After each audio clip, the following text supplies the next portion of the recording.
شروع اللہ کے نام سے جو بڑا مہربان نہایت رحم والا ہے۔ صفا اور مروہ بے شک اللہ کی یادگاروں میں سے ہیں، پس جو شخص بیت اللہ کا حج کرے یا عمرہ کرے تو اس پر کوئی حرج نہیں کہ وہ ان کا طواف کرے، اور جو کوئی شوق سے کچھ نیکی کرے تو اللہ قدرتاں ہے، جاننے والا ہے۔ جو لوگ چھپاتے ہیں ہماری اتاری ہوئی کھلی نشانیوں کو اور ہماری ہدایت کو بعد اس کے کہ ہم اس کو لوگوں کے لیے کتاب میں کھول چکے ہیں، تو وہی لوگ ہیں جن پر اللہ لعنت کرتا ہے اور ان پر لعنت کرنے والے لعنت کرتے ہیں۔ البتہ جنہوں نے توبہ کی اور اصلاح کر لی اور بیان کیا تو ان کو میں معاف کر دوں گا، اور میں ہوں معاف کرنے والا مہربان۔ بے شک جن لوگوں نے انکار کیا اور اسی حال میں مر گئے تو وہی لوگ ہیں کہ ان پر اللہ کی اور فرشتوں کی اور آدمیوں کی سب کی لعنت ہے، اسی حال میں وہ ہمیشہ رہیں گے۔ ان پر سے عذاب ہلکا نہ کیا جائے گا اور نہ ان کو ڈھیل دی جائے گی۔ تشریح: حضرت ابراہیم علیہ السلام کا وطن عراق تھا۔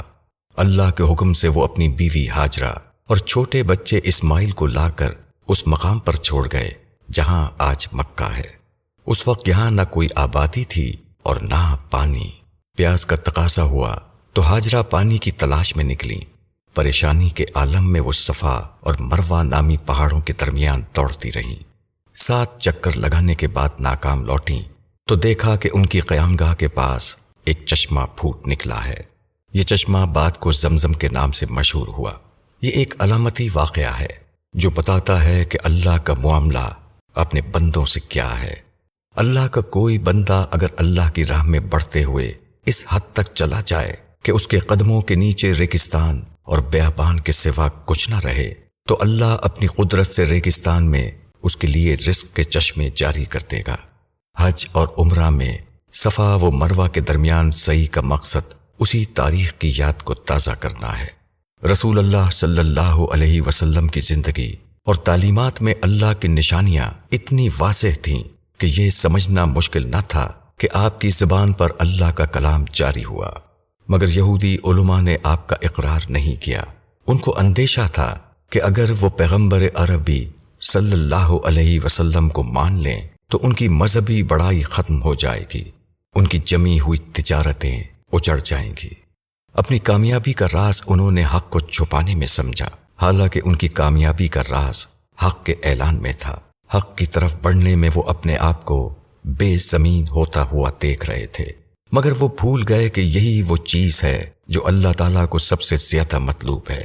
جو بندہ حق کی خاطر بے زمین ہو جائے وہ سب سے بڑی زمین کو پا لیتا ہے، یعنی اللہ رب العالمین کی نصرت کو۔ تاہم اللہ کی رحمت کا دروازہ آدمی کے لیے ہر وقت کھلا رہتا ہے۔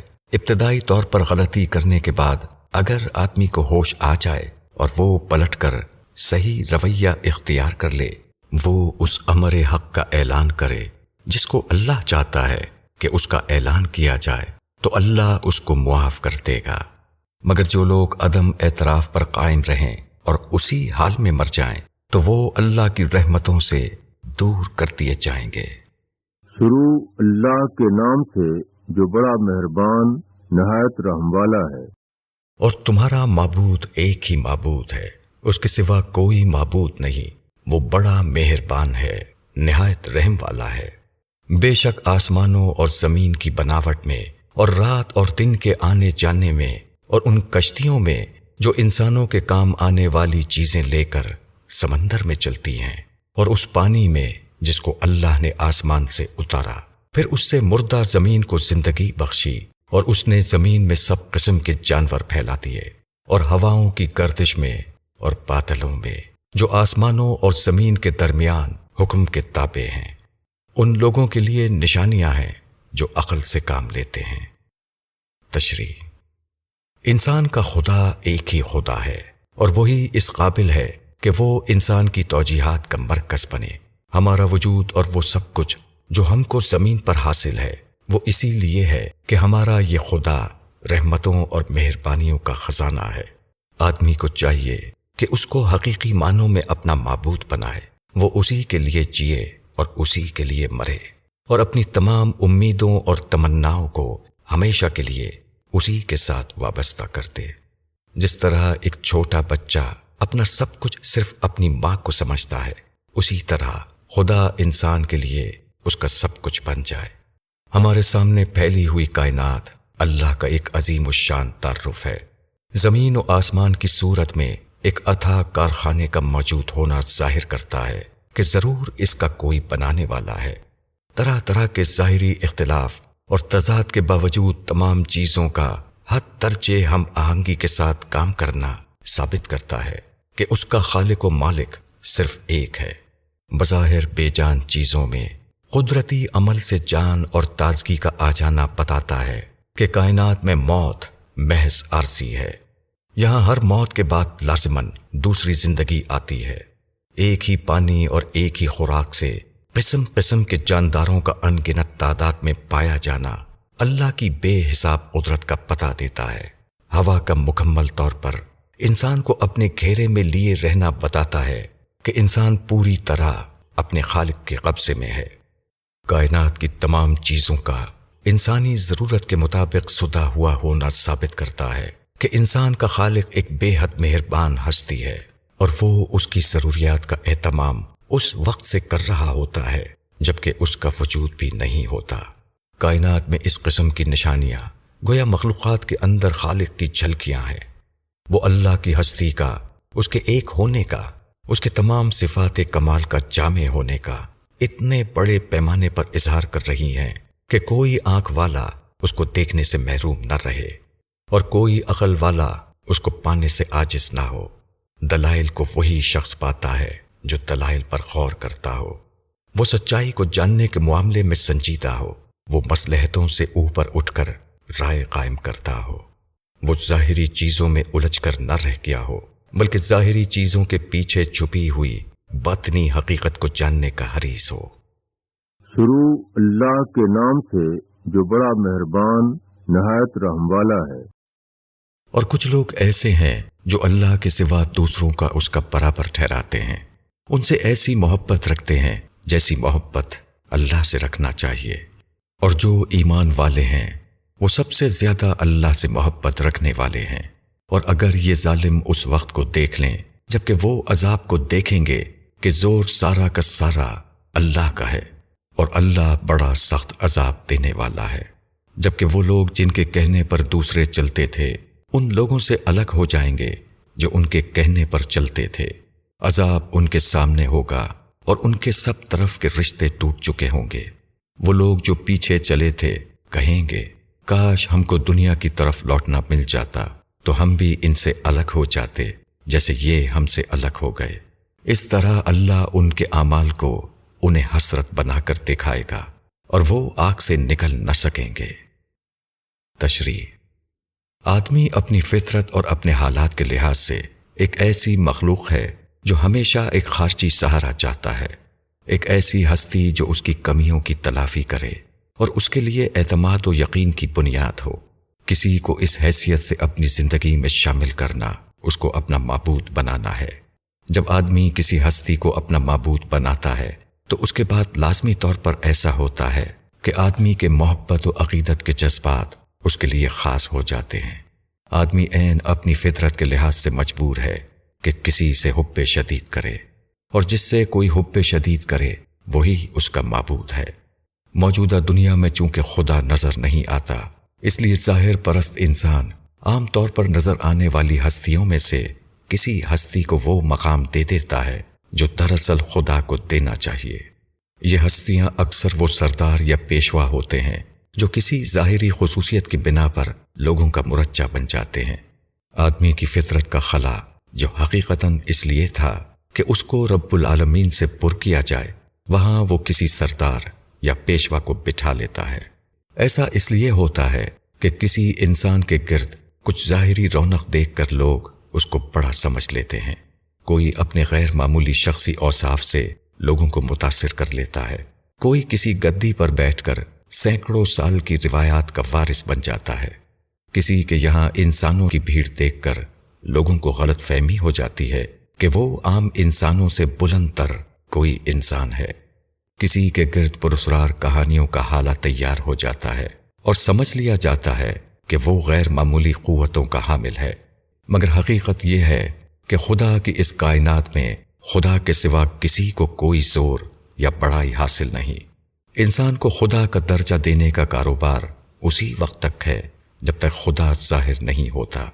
خدا کے ظاہر ہوتے ہی صورتحال اس قدر بدل جائے گی کہ بڑے اپنے چھوٹوں سے بھاگنا چاہیں گے اور چھوٹے اپنے بڑوں سے۔ وہ وابستگی جس پر آدمی دنیا میں فخر کرتا تھا، جس سے وفاداری اور شیفتگی دکھا کر آدمی سمجھتا تھا کہ اس نے سب سے بڑی چٹان کو پکڑ رکھا ہے، وہ آخرت کے دن اس طرح بے معنی ثابت ہوگی جیسے اس کی کوئی حقیقت ہی نہ ہو۔ آدمی اپنی گزری ہوئی زندگی کو حسرت کے ساتھ دیکھے گا اور کچھ نہ کر سکے گا۔ شروع اللہ کے نام سے جو بڑا مہربان نہایت رحم والا ہے۔ لوگوں، زمین کی چیزوں میں سے حلال اور ستھری چیزیں کھاؤ اور شیطان کے قدموں پر مت چلو، بے شک وہ تمہارا کھلا ہوا دشمن ہے۔ وہ تم کو صرف برے کام اور بے حیائی کی تلقین کرتا ہے اور اس بات کی کہ تم اللہ کی طرف وہ باتیں منسوب کرو جن کے بارے میں تم کو کوئی علم نہیں، اور جب ان سے کہا جاتا ہے کہ اس پر چلو جو اللہ نے اتارا ہے تو وہ کہتے ہیں کہ ہم اس پر چلیں گے جس پر ہم نے اپنے باپ دادا کو پایا ہے۔ کیا اس صورت میں بھی کہ ان کے باپ دادا نہ عقل رکھتے ہوں اور نہ سیدھی راہ جانتے ہوں؟ اور ان منکروں کی مثال ایسی ہے جیسے کوئی شخص ایسے جانور کے پیچھے چلا رہا ہو جو بلانے اور پکارنے کے سوا اور کچھ نہیں سنتا۔ یہ بہرے ہیں، گونگے ہیں، اندھے ہیں، وہ کچھ نہیں سمجھتے۔ تشریح: شرک کیا ہے؟ جذبات عبودیت کی تسکین کے لیے خدا کے سوا کوئی دوسرا مرکز بنا لینا۔ خدا انسان کی سب سے بڑی اور لازمی ضرورت ہے۔ خدا کی طلب انسانی فطرت میں اس طرح بسی ہوئی ہے کہ کوئی شخص خدا کے بغیر نہیں رہ سکتا۔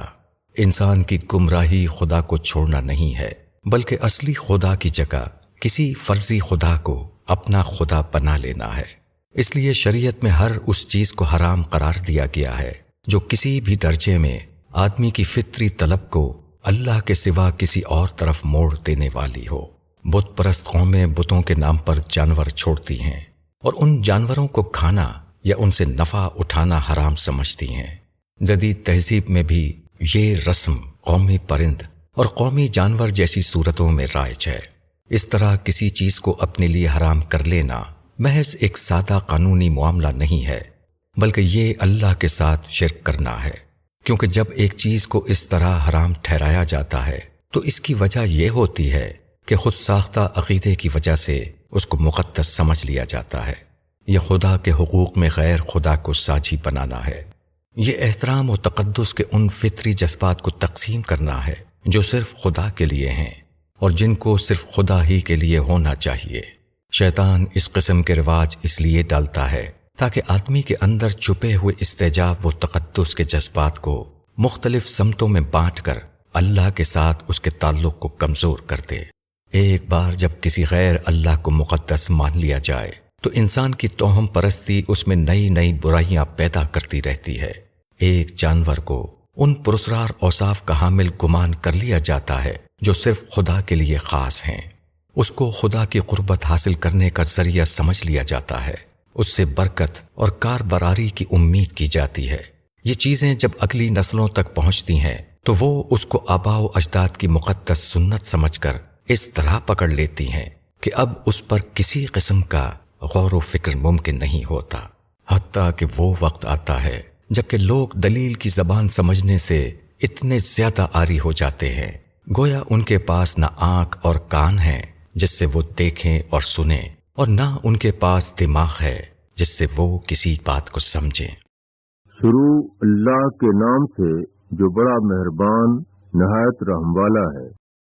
اے ایمان والوں، ہماری دی ہوئی پاک چیزوں کو کھاؤ اور اللہ کا شکر ادا کرو اگر تم اس کی عبادت کرنے والے ہو۔ اللہ نے تم پر حرام کیا ہے صرف مردار کو اور خون کو اور سور کے گوشت کو، اور جس پر اللہ کے سوا کسی اور کا نام لیا گیا ہو۔ پھر جو شخص مجبور ہو جائے، وہ نہ خواہش مند ہو اور نہ حد سے آگے بڑھنے والا ہو تو اس پر کوئی گناہ نہیں۔ بے شک اللہ بخشنے والا مہربان ہے۔